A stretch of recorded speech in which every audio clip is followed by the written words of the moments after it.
नमस्कार, आप देख रहे हैं न्यूज 18 इंडिया। आपके साथ मैं हूं सबीना तामंग देशमुख। यूक्रेन के खिलाफ महायुद्ध में रूस को बहुत बड़ा झटका लगा। पिछले 24 घंटे में रूस के 2 बड़े अधिकारी की मौत हो गई। उधर यूक्रेन की राजधानी कीव की सड़क पर रूस के फाइटर विमान के मलबे और तबाह होते टैंक नजर आ रहे हैं। कीव में रूस की तबाही दिखाने के लिए न्यूज 18 इंडिया की टीम ग्राउंड जीरो पर मौजूद है। जावेद मंसूरी ने कीव में रूस की बर्बादी पर रिपोर्ट तैयार की। आप भी इस रिपोर्ट को गौर से देखें। अभी भी यूक्रेन और रूस के बीच में फुल फ्लेश तरीके से युद्ध चल रही है। जो रिपोर्ट है, खार्किव इलाके में कल भी बमबारी हुई है रूस की तरफ से। इस वक्त हमारी मौजूदगी कीव में है और हम यहाँ जरा आपको तस्वीर दिखाना चाहते हैं। रिमा, ये तस्वीर देखिए, ये वो एयरक्राफ्ट्स हैं जो रूस और यूक्रेन युद्ध में रूस के मार गिराए थे यूक्रेन ने। आप जरा इसकी तस्वीर देख लीजिए। इसको शहर के बीचों बीच रखा गया है। किस तरह से इस पूरे एयरक्राफ्ट को तबाह कर दिया गया है। अब मैं ये इसका अगला हिस्सा, मैं इस एयरक्राफ्ट का दूसरा हिस्सा आपको दिखाता हूँ। ये देखिए यहाँ पर किस तरह से इसे पूरी तरह से डैमेज किया गया है। ये उस दौर की बात है जब शुरुआत में रूस ने कीव और उसके आसपास के इलाकों में घुसना शुरू किया था, तो यूक्रेनी सेना ने ताबड़तोड़ हमले, पलटवार किया, जवाब दिया और उसी तरह से ये देखिए एयरक्राफ्ट को मार गिराया गया था और यहाँ पर इसको रखा गया है। कीव में जब लोग यहाँ से गुजरते हैं तो इसको देखते भी हैं और ये तबाही बताती है कि इस यूक्रेन ने भी इस जंग को न सिर्फ 100 दिन खींचा है बल्कि रूस का कड़ा मुकाबला किया है। ये तस्वीरें इसी तरह से नजर आ रही हैं। देखिए दूसरी तरफ मैं आपको दिखाना चाहूंगा, तोप आपको नजर आएगी। ये वही हथियार हैं जो रूस के कब्जा किए थे यूक्रेन ने। ये सारे जो हथियार हैं ये यहाँ राजधानी कीव में रखे गए हैं। ये बताते हैं कि ये संदेश देने की कोशिश करते हैं कि कितना रूस ने भी रूस के खिलाफ यूक्रेन ने इस लड़ाई को खींचा है और किस तरह से पलटवार किया है। और आइए आपको एक ऐसी रिपोर्ट दिखाते हैं जिसे देखकर आप ये समझ पाएंगे कि युद्ध शुरू होने से पहले और युद्ध के 3 महीने बाद का सीन आखिर कितना बदला है। तस्वीर में आखिर कितना बदलाव देखने को मिला है। जंग में जीत किसकी होगी ये अब तक तय नहीं, लेकिन अभी से ही यूक्रेन ने रूस की तबाही का तमाशा दिखाना कुछ इस तरह से शुरू कर दिया। देखिए अभी भी यूक्रेन और रूस के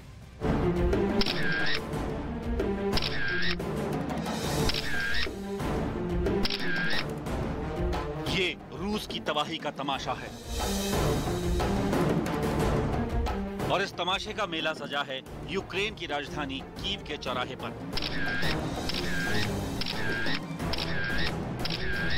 जरा गौर कीजिए इन तस्वीरों पर। ये वही रूसी टैंक हैं जिन्होंने 3 महीने पहले यूक्रेन के दरवाजे पर दस्तक दी थी।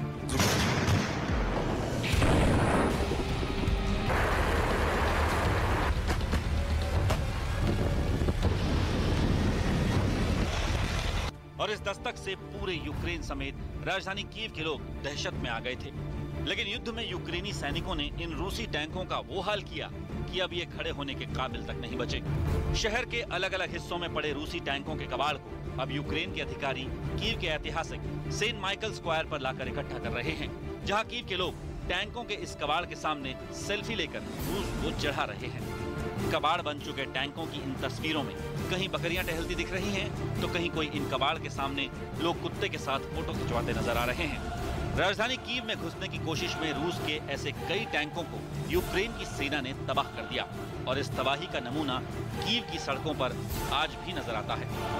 पार्लियामेंट हाउस से कुछ ही मीटर की दूरी पर हम लोग मौजूद हैं। ये वीवीआईपी इलाका है और मेरे पीछे अगर आप देखेंगे तो यहाँ पर ये टैंक का पार्ट मौजूद है, प्लेन का पार्ट मौजूद है, पीछे बख्तरबंद गाड़ियां हैं, टैंक है। दरअसल ये सब रूस के हैं और इनको यहाँ पर रखा गया है। जिन हथियारों पर रूस को काफी ज्यादा गुरूर था, किस तरीके से यूक्रेन के सैनिकों ने उनको मार गिराया है, ये तस्वीरें इस बात की गवाही देती हैं। 24 फरवरी से पहले जब रूस के जंगी टैंक ट्रेन पर लदकर यूक्रेन बॉर्डर की ओर बढ़ रहे थे, तब पूरा यूक्रेन सख्ते में था। रूसी टैंकों की चढ़ाई के बाद तो लगा कि जंग में पुतिन की जीत महज 2 कदम दूर है। लेकिन जैसे जैसे दिन बीतते गए, यूक्रेन ने युद्ध का रुख बदल दिया।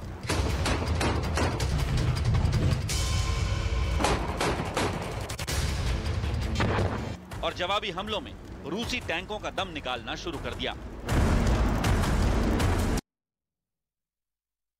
तो रूस यूक्रेन महायुद्ध अब चौथे महीने में एंट्री कर चुका है। इस दौरान रूस ने यूक्रेन के 20% इलाके पर कब्जा कर लिया। इधर नेटो देश और अमेरिका यूक्रेन को अब तक रुपयों की जो मदद है वो दे चुका है, हथियार यहां पर उसे मुहैया करवा चुका है, लेकिन ये हथियार यूक्रेन में कबाड़ हो गए। आखिर ऐसा क्यों हुआ, ये हथियार कबाड़ क्यों हो गए, इस रिपोर्ट के जरिए आप देखें।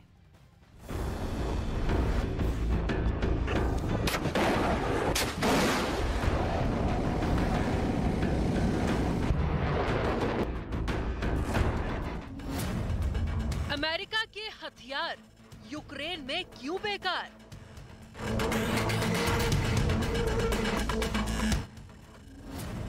नाटो के रॉकेट लॉन्चर यूक्रेन में क्यों नहीं चल रहे?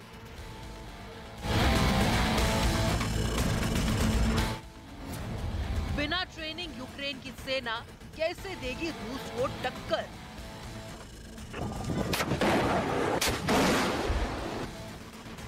अपने हौसले, जोश और हिम्मत की बदौलत भले ही यूक्रेन की सेना ने रूस को 100 दिनों से ज्यादा रोके रखा है, लेकिन लड़ाई हिम्मत, जोश और हौसलों के साथ साथ मॉडर्न वेपन से लड़े जाते हैं। एक तरफ रूस यूक्रेन में अपने लेटेस्ट हथियार का प्रयोग कर रही है, वहीं यूक्रेन के अपने पुराने हथियारों की बदौलत मैदान में खड़ी है।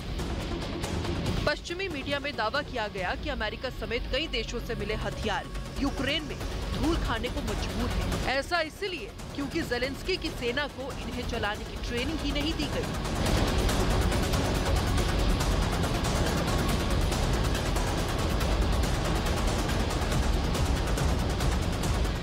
यूक्रेन की सेना के पास दुनिया भर के आधुनिक हथियार तो पहुंच गए, लेकिन उन्हें रूस के खिलाफ इस्तेमाल करने का तरीका सैनिकों को आता ही नहीं।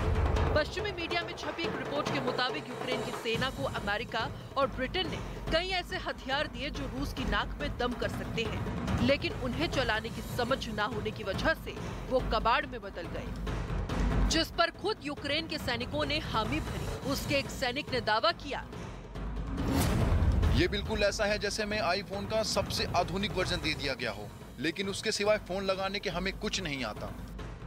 यानी वो हथियार जो इस जंग का रुख पलटने की ताकत रखते हैं, वो ज़ेलेंस्की के जवानों की मुसीबत बन गए हैं। आशंका जताई जा रही है कि इसी वजह से वहां करोड़ों के हथियार सिर्फ देखने के काम आ रही हैं। इसके अलावा अभी ब्रिटेन वादे के मुताबिक यूक्रेन को खतरनाक मल्टीपल लॉन्च रॉकेट सिस्टम भी देने वाला है। साथ ही कई मिसाइलें और तरह तरह के आधुनिक हथियार पहले से ही यूक्रेन में मौजूद हैं, लेकिन उन्हें चलाने की जानकारी न होने की वजह से वो उनका इस्तेमाल नहीं कर पा रहा, जिनमें अमेरिका से मिला एक हाईटेक रेंज फाइंडर JIM-LR भी शामिल है। आसान भाषा में कहें तो ये अमेरिका की फौज में इस्तेमाल होने वाली एक दूरबीन है, जिसे रात के अंधेरे में भी दुश्मन को साफ साफ देखा जा सकता है। इसके अलावा इसमें एक लेजर लगी है, जिसकी मदद से दुश्मन के ठिकाने की दूरी को नापा जा सकता है।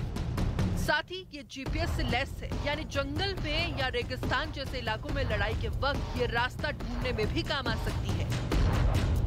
रूस यूक्रेन की लड़ाई चौथे महीने में दाखिल हो चुकी है। इस दौरान यूक्रेन के बड़े शहर खंडर में तब्दील हो चुके हैं। रूस ने यूक्रेन की 20% जमीन पर कब्जा कर लिया है। अब यूक्रेन के सैनिकों की मजबूरी ये है कि एक तरफ उन्हें अपना देश बचाना है और दूसरी तरफ जल्द से जल्द लेटेस्ट हथियारों की ट्रेनिंग भी लेनी है। अगर वो ऐसा नहीं करेंगे तो जल्द ही रूस कीव में भी अपना झंडा फहरा देगा।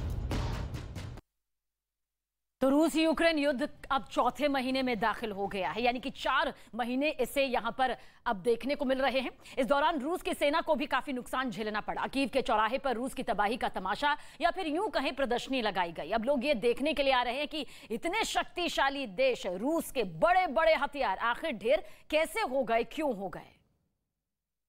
देखिए, अभी भी यूक्रेन और रूस के बीच में फुल फ्लेश तरीके से युद्ध चल रही है। जो रिपोर्ट है, खार्किव इलाके में कल भी बमबारी हुई है रूस की तरफ से। इस वक्त हमारी मौजूदगी कीव में है और हम यहाँ ज़रा आपको तस्वीर दिखाना चाहते हैं। रीमा, ये तस्वीर देखिए, ये वो एयरक्राफ्ट्स हैं जो रूस और यूक्रेन युद्ध में रूस के मार गिराए थे यूक्रेन ने। आप ज़रा इसकी तस्वीर देख लीजिए। इसको शहर के बीचों बीच रखा गया है, किस तरह से इस पूरे एयरक्राफ्ट को तबाह कर दिया गया है। अब मैं ये इसका अगला हिस्सा, मैं इस एयरक्राफ्ट का दूसरा हिस्सा आपको दिखाता हूँ। ये देखिए, यहाँ पर किस तरह से इसे पूरी तरह से डैमेज किया गया है। ये उस दौर की बात है जब शुरुआत में रूस ने कीव और उसके आसपास के इलाकों में घुसना शुरू किया था, तो यूक्रेनी सेना ने ताबड़तोड़ हमले, पलटवार किया, जवाब दिया और उसी तरह से ये देखिए एयरक्राफ्ट को मार गिराया गया था और यहाँ पर इसको रखा गया है कीव में।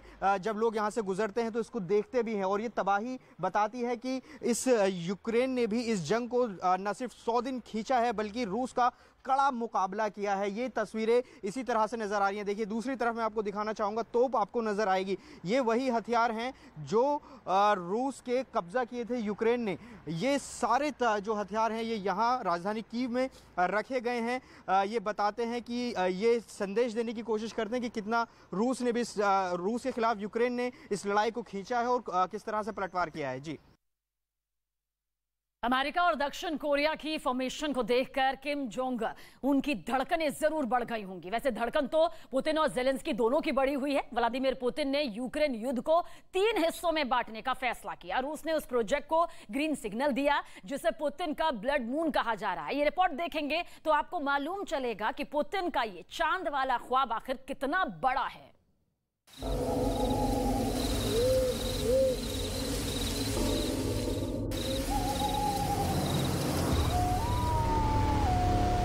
यूक्रेन के आधे चांद पर पुतिन की नजर। जमीन का ये ऐसा टुकड़ा है जो पुतिन के लिए चांद बन गया है। ऐसा चांद जिसे हासिल करना पुतिन का मिशन बन गया है। पुतिन को यूक्रेन का ये चांद हर हाल में चाहिए, बदले में कितना भी बड़ा युद्ध क्यों ना लड़ना पड़े। कब्जे की इस जंग में यूक्रेन का ये चांद अभी ब्लड मून बन गया है।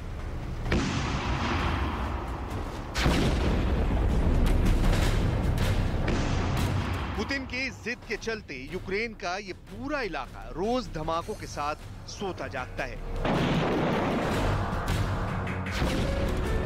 यहाँ की युद्ध की तस्वीरें डराने वाली हैं। आखिर पुतिन की नजर यूक्रेन के इस चांद वाले हिस्से पर क्यों टिक गई है? इस इलाके को पुतिन की सेना के कब्जे से बचाने के लिए जेलेंस्की ने पूरी ताकत क्यों झोंक रखी है? Російська армія намагається задіяти на Донбаському напрямку ще додаткові сили, але 103-й день і український Донбас стоїть міцно.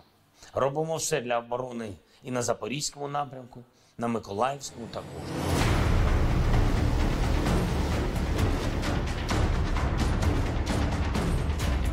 यूक्रेन का ये टैंक डॉनबास के वॉर फ्रंट पर आता है। मोर्चे पर मौजूद रूस के टैंक पर निशाना साधता है। पहला फायर करता है, दूसरा फायर करता है, तीसरा फायर भी करता है और फिर खुद को रूस की सेना की नजरों से बचाकर दूसरे फ्रंट पर फायरिंग के लिए आगे बढ़ जाता है। यूक्रेन से आई ये तस्वीरें बताती हैं कैसे डोनेट्स्क में यूक्रेन की सेना रूस पर जबरदस्त पलटवार कर रही है। डोनेट्स्क शहर में भारी गोलाबारी कर रही है।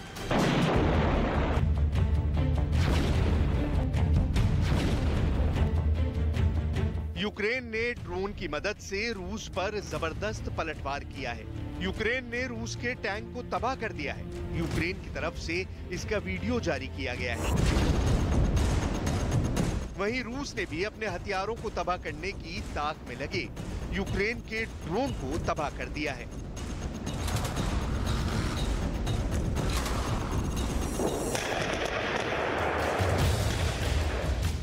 यूक्रेन युद्ध में रूस के वार पर यूक्रेन के इस पलटवार का मकसद डॉनबास में कब्जा जमाए बैठे रूस की सेना को पीछे खदेड़ना है।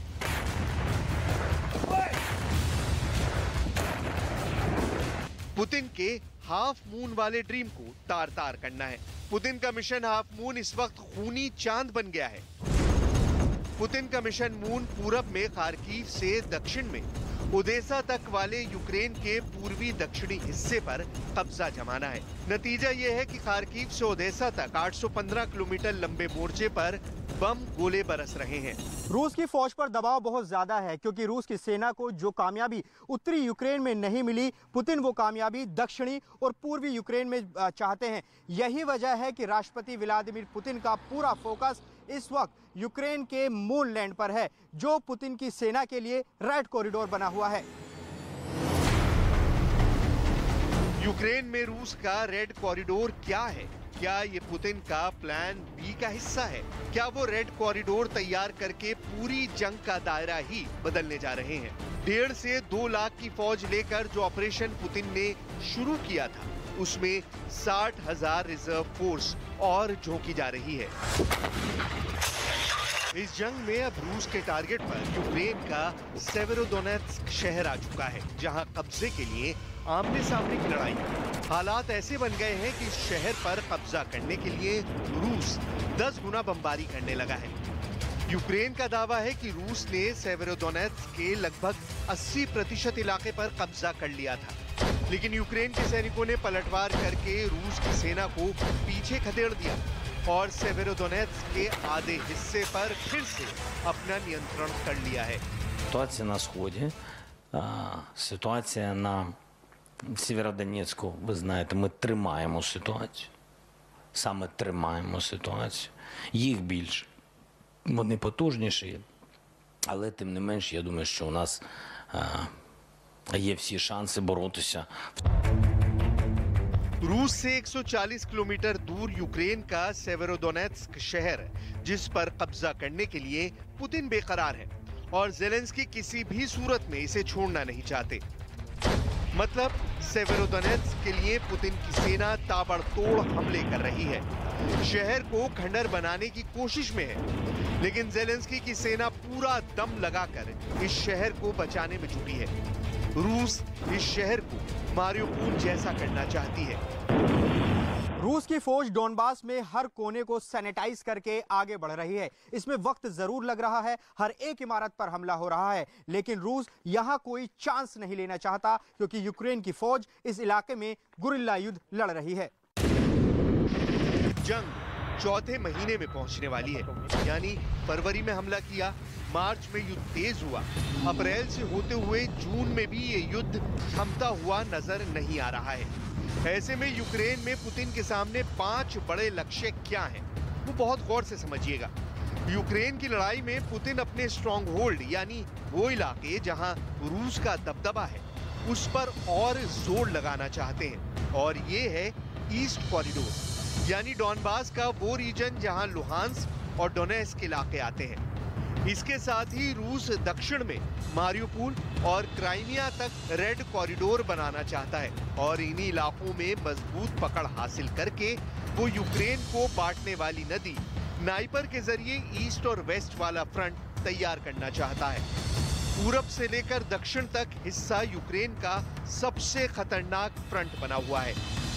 लड़ाई मोहल्लों में हो रही है, रूस के टैंक घूम रहे हैं, लड़ाई डॉनबास की छोटी बड़ी गलियों में हो रही है। एक कोने से दूसरे कोने में छुपे हुए आम लोगों की जिंदगी की बड़ी बाजी लगी हुई है। 3.25 महीने के युद्ध के बाद रूस ने लुहांस्क क्षेत्र के 93% और डोनेस्क के 74% हिस्से पर नियंत्रण करने का दावा किया है। 3.25 महीने के युद्ध के बाद भी यूक्रेन के अंदर करीब 1000 किलोमीटर लंबा वॉर फ्रंट खुला हुआ है, जहां दिन रात लड़ाई चल रही है। रूस और यूक्रेन के सैनिक आमने सामने की जंग लड़ रहे हैं। जब पुतिन ने इस जंग को शुरू किया था तो उनका सबसे बड़ा लक्ष्य था क्राइमिया को रूस की मुख्य भूमि से जोड़ना, यानी क्राइमिया और रूस को जमीनी रास्ते से लिंक कर देना। और ये जमीनी रास्ता यूक्रेन के जिस हिस्से से होकर गुजरता है, उसके पूर्वी दक्षिणी हिस्से पर अगर गौर से देखें तो ये आधे चांद के आकार में दिखेगा, जिस पर 100% कब्जा इस वक्त पुतिन की युद्ध में पहली प्राथमिकता बनी हुई है। इस नजरिए से यूक्रेन युद्ध को देखा जाए तो लगता है पुतिन अपना लक्ष्य पाने में कामयाब होते दिख रहे हैं, क्योंकि पुतिन ने पूर्वी यूक्रेन के बड़े हिस्सों पर कब्जा करने में सफलता हासिल की है।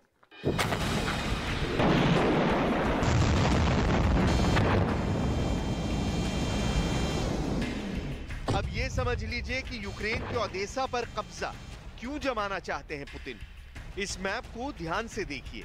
ओडेसा बंदरगाह यूक्रेन का मारियोपोल से भी ज्यादा महत्वपूर्ण बंदरगाह क्यों है, इसे समझ लीजिए। अगर यूक्रेन अपना कोई भी सामान दुनिया के किसी और हिस्से में पहुंचाना चाहता है, तो अगर उसके जहाज मारियोपोल से गुजरे तो उन्हें इन छोटी जल संधियों से गुजरना पड़ेगा, जिसे ब्लॉक करना बेहद आसान है। जबकि ओडेसा यूक्रेन का एक ऐसा बंदरगाह है जहां से गुजरकर दुनिया से जुड़ना ज्यादा आसान है।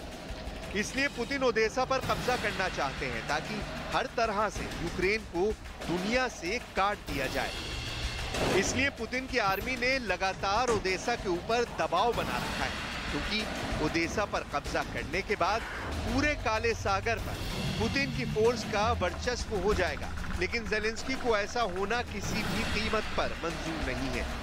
Потрібно, щоб був безпековий коридор з кораблів, щоб той чи інший флот тієї чи іншої держави забезпечив нам. रूस के हमले बेशक और तेज होते चले जा रहे हैं, लेकिन एक सच्चाई ये भी है कि यूक्रेन की सेना ने रण क्षेत्र में कीव और खार्किव में पुतिन की आर्मी को पीछे धकेला है। ऐसे में बड़ा सवाल ये भी है कि पूर्वी यूक्रेन यानी डॉनबास पर कब्जा बरकरार रख पाना पुतिन के लिए क्या इतना आसान होगा? पुतिन का चांद हासिल करने का सपना पूरा होगा या फिर कीव पर कब्जे की तरह ये भी अधूरा ख्वाब बनकर रह जाएगा? रूस के हमले सिर्फ यूक्रेन को तबाह नहीं कर रहे, बल्कि व्लादिमीर पुतिन चाहते हैं कि इन जोरदार हमलों से यूक्रेन की आर्थिक कमर भी टूट जाए। और इसके लिए रूस ने जो सेना है यूक्रेन की बड़ी बड़ी इंडस्ट्री को निशाना बनाने के लिए कही। और यही वजह है कि रूसी सेना यूक्रेन की बड़ी बड़ी इंडस्ट्रीज को निशाना भी तेजी के साथ बना रही है। यूक्रेन से दिखाते हैं आपको न्यूज़ 18 रिपोर्टर जावेद मंसूरी की ग्राउंड रिपोर्ट। पुतिन न सिर्फ जंग के मैदान में यूक्रेन को पटखनी देने की लगातार कोशिश कर रहे हैं, तो वहीं आर्थिक रूप से भी यूक्रेन को तोड़ने की पूरी कोशिश हो रही है। इस वक्त मैं राजधानी कीव से 50 किलोमीटर दूर दीमर इलाके में मौजूद हूं और हम यहां अर्थव्यवस्था को किस तरह से रूस ने नुकसान पहुंचाया उसकी तस्वीरें दिखाना चाहेंगे। ये यूक्रेन की तीसरे नंबर की मेटल प्रोफाइल बनाने वाली फैक्ट्री का हाल है, जिसे 25 मार्च को रूसी मिसाइलों ने पूरी तरह से उड़ा दिया था। इसका मकसद सिर्फ ये था कि रूस को आर्थिक नुकसान पहुंचाए, रूस यूक्रेन को आर्थिक नुकसान पहुंचाए और साथ ही जो इकोनॉमी में बड़ा योगदान दीमर औद्योगिक केंद्र एक माना जाता है वो रखता है, उसको नुकसान पहुंचाया जाए। आप देखिए इस फैक्ट्री की छत देखिए किस तरह से यहां पर होल हो गए हैं, यहां से मिसाइल एयर स्ट्राइक की गई, ये हमला यहां पर किया गया। पूरी तरह से ये जो फैक्ट्री है जलकर खाक हो गई है। आपको बता दें कि $22 मिलियन का इस फैक्ट्री को नुकसान हुआ है और बताया जाता है कि न सिर्फ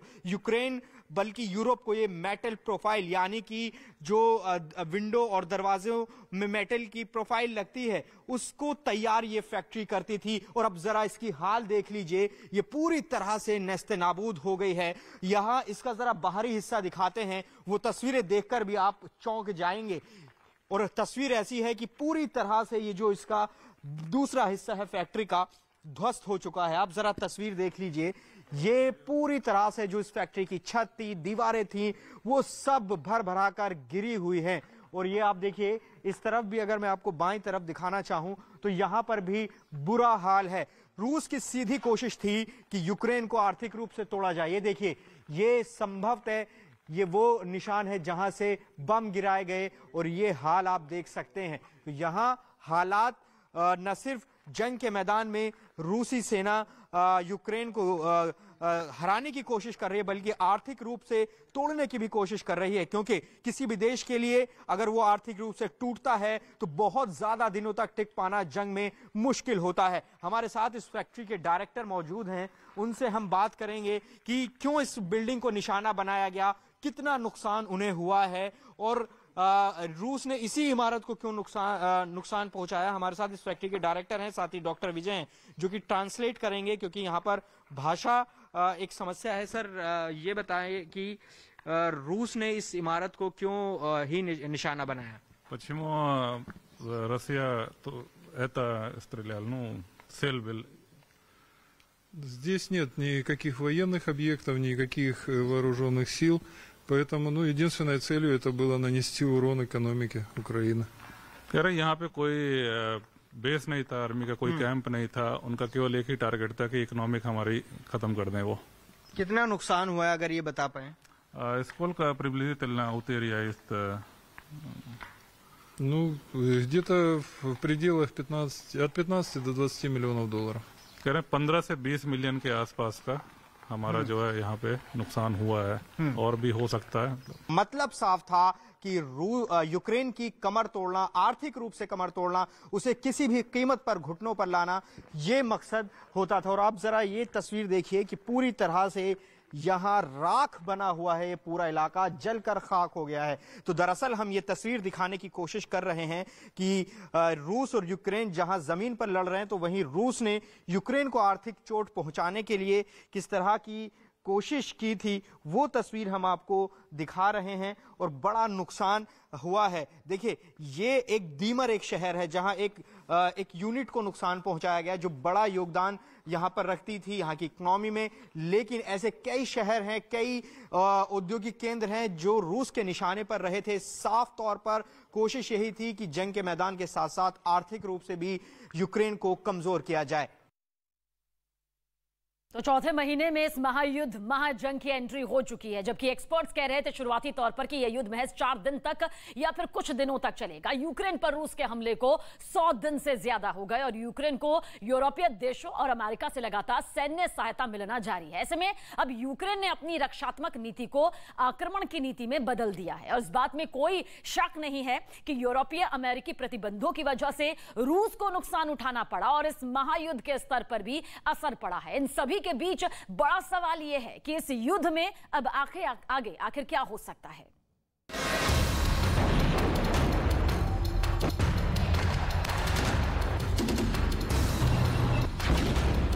सौ दिनों के युद्ध में रूस और यूक्रेन दोनों ही ओर से सेनाएं थक चुकी हैं। सेना के साथ साथ यूक्रेन के लोग भी इस तबाही और बर्बादी से थक गए हैं। महाविनाश की इस जंग का क्या नतीजा होगा, कहना मुश्किल है। हालांकि युद्ध में कुछ भी किसी भी पल में तय नहीं हो सकता, लेकिन अभी तक के घटनाक्रम पर गौर करें तो हो सकता है कि इन 8 नतीजों में से कोई एक नतीजा सामने आए। अब आगे क्या हो सकता है? लंबा चल सकता है युद्ध। महाविनाश के इस महाजंग में रूस का पलड़ा हमेशा से भारी नजर आ रहा है, लेकिन अमेरिका और यूरोपियन देशों से मिल रही मदद से जेलेंस्की का हौसला इतना बढ़ गया है कि वो ना तो झुकने और ना ही पीछे हटने के लिए तैयार है। हो सकता है कि यूक्रेन और रूस के बीच छिड़ी ये लड़ाई लंबे समय तक जारी रहे। जिस तरह से रूस और यूक्रेन की सेनाएं हर रोज एक दूसरे को टक्कर दे रही हैं, हर रोज एक दूसरे पर हमला कर रही हैं, ऐसे में इस युद्ध के लंबे समय तक जारी रहने की पूरी आशंका है। अब आगे क्या हो सकता है? युद्ध विराम की घोषणा कर सकते हैं पुतिन। ऐसा भी हो सकता है कि राष्ट्रपति व्लादिमीर पुतिन एक तरफा युद्ध विराम की घोषणा करके पूरी दुनिया को चौंका दे और दावा करे कि यूक्रेन में उनका सैन्य अभियान पूरा हो गया है। अब आगे क्या हो सकता है? रूसी सेना जीत जाए। अमेरिकी और पश्चिमी देशों से लगातार मिल रही मदद के बावजूद रूस के पास यूक्रेन के मुकाबले बेहतर हथियार, एयरफोर्स, ऑन ग्राउंड सैनिक है। यही वजह है कि पश्चिमी रक्षा विशेषज्ञ मानते हैं कि रूस की सेना यूक्रेन पर जीत हासिल कर सकती है। हालांकि सामने आ रही रिपोर्ट के मुताबिक यूक्रेन में हमला कर रही रूसी सेना के सामने फ्यूल और रसद एक बड़ी चुनौती बन गई है। ऐसे में पुतिन जंग को कितनी देर तक जारी रखते हैं, ये कहना मुश्किल होगा। अब आगे क्या हो सकता है? शांति समझौते पर बने सहमति। रूस यूक्रेन युद्ध शुरू होने के कुछ ही दिनों बाद दोनों देशों के वार्ताकारों ने पहले बेलारूस यूक्रेन बॉर्डर पर, फिर तुर्की में और बाद में यूक्रेन की राजधानी कीव में बातचीत की, लेकिन बात नहीं बनी। हालांकि हाल ही में यूक्रेन के राष्ट्रपति जेलेंस्की ने कहा कि वो रूस के राष्ट्रपति के साथ बातचीत करने के लिए तैयार हैं। ऐसे में हो सकता है कि पुतिन शांति समझौते को तैयार हो जाए, जिससे न सिर्फ उन पर युद्ध और आर्थिक प्रतिबंधों का दबाव खत्म होगा, बल्कि उनकी इमेज भी बनी रहेगी। क्योंकि जेलेंस्की पहले से ही स्वीकार कर चुके हैं कि उनका देश पश्चिमी नेटो सैन्य गठबंधन में शामिल नहीं होगा। महायुद्ध के बीच हर हफ्ते नया सीन उभर कर सामने आ रहा है। कभी रूस का पलड़ा भारी दिखता है तो कभी जेलेंस्की मजबूत नजर आते हैं। अमेरिका भी बार बार यही कह रहा है कि यूक्रेन युद्ध जीत सकता है। अगर अमेरिका की बात वाकई सच साबित हुई तो क्या होगा? रूस और खासकर पुतिन के सामने कौन सी चुनौतियां सामने आएंगी, इसे भी समझना बेहद जरूरी है। अब आगे क्या हो सकता है? यूक्रेन की संभावित जीत। तमाम चुनौतियों के बावजूद क्या यूक्रेन जीत के करीब पहुंच सकता है? क्या जेलेंस्की की सेना रूस को वहां खदेड़ने में कामयाब हो सकती है जहां वो फरवरी में हमले से पहले थे? यूक्रेन के राष्ट्रपति व्लादिमीर जेलेंस्की ऐसा दावा तो जरूर करते हैं। हाल ही में जेलेंस्की ने दावा किया कि यूक्रेन निश्चित तौर पर इस युद्ध को जीतेगा। В роботі Давоського форуму є однією з найкращих можливостей саме для цього. Окупанти досі не хочуть визнавати, що знаходяться в глухому куті і що їхня так звана спецоперація вже збанкрутувала. Але обов'язково настане момент, коли український народ... अब आगे क्या हो सकता है? यूक्रेन के बाहर फैल जाए युद्ध। इस बात की संभावना भी मजबूत है कि यूक्रेन के खिलाफ रूस की ये जंग यूक्रेन के बाहर तक फैल जाए।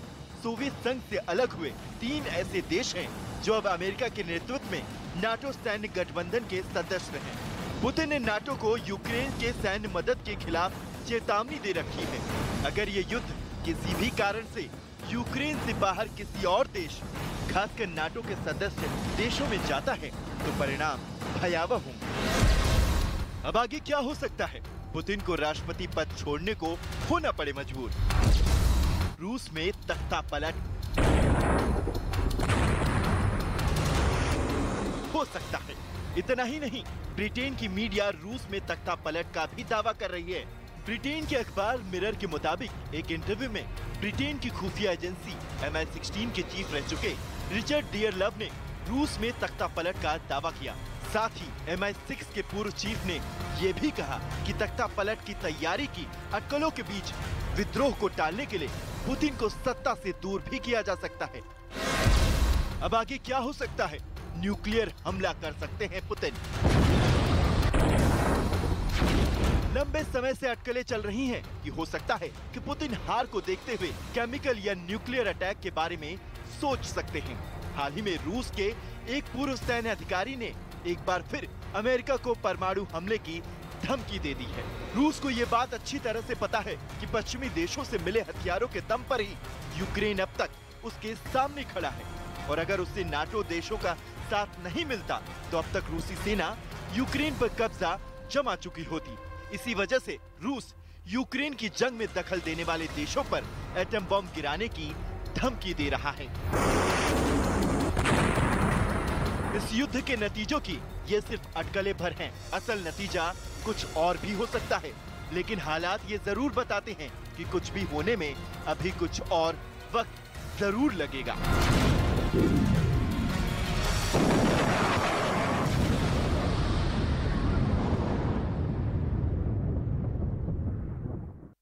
याद होगा आपको, जब रूस यूक्रेन युद्ध शुरू हुआ था तब सभी को यह लग रहा था कि यूक्रेन जल्द ही रूसी सेना के सामने हथियार डाल देगा, यानी कि घुटने टेक देगी। लेकिन अब 100 दिन बीत चुके हैं, चौथे महीने में इस पूरे महायुद्ध की एंट्री हो चुकी है और यूक्रेन की सेना रूस को अभी तक कड़े टक्कर जो है देती नजर आती है। अब लोग इस बात को जानने में दिलचस्पी रख रहे हैं कि आखिर यूक्रेन के पीछे कौन सी ताकत है जो उसे रूस के आगे घुटने टेकने नहीं दे रही। जानते हैं इस रिपोर्ट के जरिए।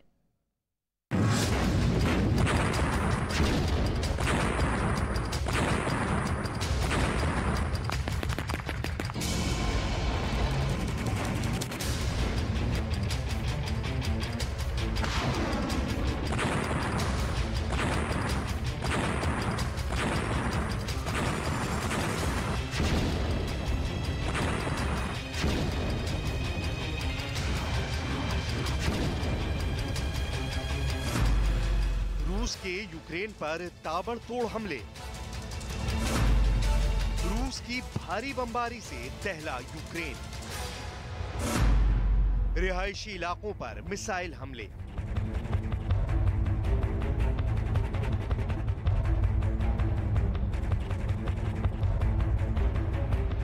जंग में 100 दिन बाद भी जीत नहीं मिलने से गुस्साए रूस ने यूक्रेन पर हमले और तेज कर दिए हैं। यूक्रेन के अलग अलग शहरों में बम और धमाकों की आवाज सुनाई देती रहती है। मारिउपोल पर कब्जे के दावे के बाद डॉनबास समेत कई शहरों पर रूस की ओर से भारी बमबारी की जा रही है। यूक्रेन के कई इलाकों में मिसाइलें आग बरसा रही हैं, जिसमें लोगों के आशियाने तबाह हो रहे हैं। यूक्रेन में हर तरफ सिर्फ तबाही नजर आ रही है। हर इलाके से बर्बादी की आ रही तस्वीरें डराने वाली हैं। लेकिन फिर भी यूक्रेन के राष्ट्रपति ज़ेलेंस्की हैं कि झुकने को तैयार नहीं है। जहां एक ओर रूस की सेना का यूक्रेन के सैनिक डटकर सामना कर रहे हैं, तो वहीं पुतिन के सामने दीवार बनकर खड़े हैं खुद यूक्रेन के राष्ट्रपति व्लादिमीर ज़ेलेंस्की। पुतिन के सामने ज़ेलेंस्की की दीवार। जंग जीतने के लिए ज़ेलेंस्की कुछ भी करेंगे। यूक्रेनी सैनिकों का बढ़ा रहे हैं हौसला। यूक्रेन के लोगों के साथ खड़े हैं ज़ेलेंस्की।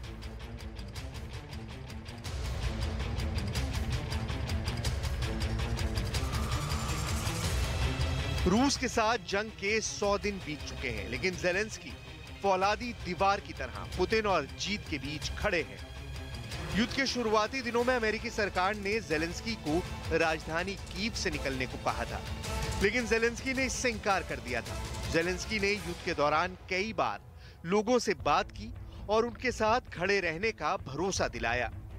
तो युद्ध के मैदान में रूसी सैनिकों से लोहा ले रहे यूक्रेनी सैनिकों का हौसला बढ़ाया। एक बार नहीं बल्कि बार बार ज़ेलेंस्की ने वीडियो जारी कर सैनिकों के साथ डटे रहने का संदेश दिया। कई बार तो वो सैनिकों से मिलने अस्पताल तक पहुंच गए। यूक्रेनी सैनिकों ने भी ज़ेलेंस्की को निराश नहीं किया और युद्ध के मैदान में रूसी फौज को नाको चने चव्वा ही दिए। ज़ेलेंस्की की दुनिया के देशों से अपील, दुनिया के देशों से मदद की अपील, रूस पर और प्रतिबंध लगाने की मांग। रूस के साथ जंग में ज़ेलेंस्की अकेले ही नहीं लड़ रहे हैं, बल्कि अमेरिका समेत कई देश यूक्रेन का साथ दे रहे हैं।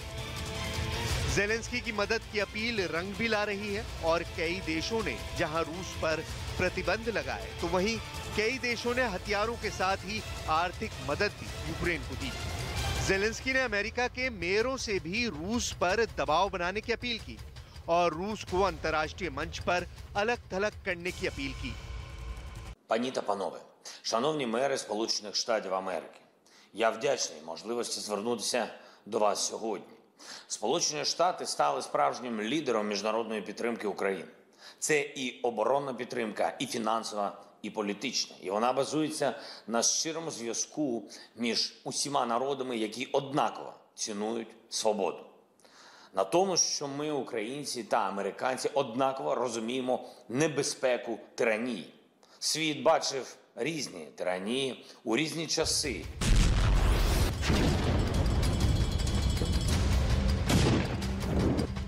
इतना ही नहीं, ज़ेलेंस्की ने एक बार फिर पुतिन की हार और यूक्रेन की जीत का दावा किया।